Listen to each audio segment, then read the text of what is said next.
মঙ্গলবার গভীর রাতে বিশালগড় থানার অন্তর্গত পশ্চিম লক্ষ্মীবেল মায়ের মন্দিরে চোরের দল হানা দেয়। চোরের দল মায়ের প্রণামী বাক্স সমেত নিয়ে যায় মায়ের পরিধান করা সমস্ত অলংকার।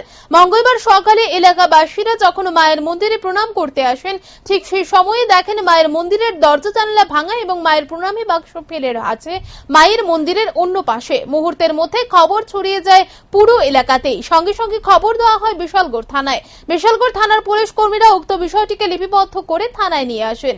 অন্যদিকে এলাকাবাসী জানান, এই নিয়ে দুইবার মায়ের মন্দিরে চুরি হয়েছে। গত মাঘ মাসে মন্দিরের উদ্বোধন এবং বাৎসরিক কালী পূজায় খুব জাঁকজমকভাবে হওয়াতে লোকের সমাগমও বেশি হয়েছিল এবং সে সমাগমে মায়ের মন্দিরে প্রণামী বাক্স একদম পরিপূর্ণ হয়ে পড়ে। সে পরিপূর্ণ বাক্সটিতে চোরের নজর লেগে যায়। পুলিশ একটি মামলা গ্রহণ করে ইতিমধ্যেই তদন্ত শুরু করেছে। এখন দেখার পুলিশ চোরের নাগাল পায় কিনা। রাত্রে আমরা আজকে দুর্বেলা যখন আইসি মন্দিরে লুকাইছি আয়া দেখতে হচ্ছে যে প্রণামী বাক্সটা ভাঙা, মন্দিরে তালা ভাঙা, এরপরে কিছু স্বর্ণালঙ্কার আসলো, এগুলো চুরি করে নিয়ে গেছে চুরের দল।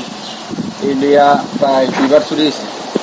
ক্যাশেও আমরা বিগত মাঘ মাসে আমরা পূজা হয়েছে, বাৎসরিক কালী পূজা, মন্দিরে উদ্বোধন হয়েছে। এই উপলক্ষে প্রণামী বাক্সে ভালো পরিমাণ ওই টাকা আসছিল, 6-7 হাজার টাকার মতো হইব।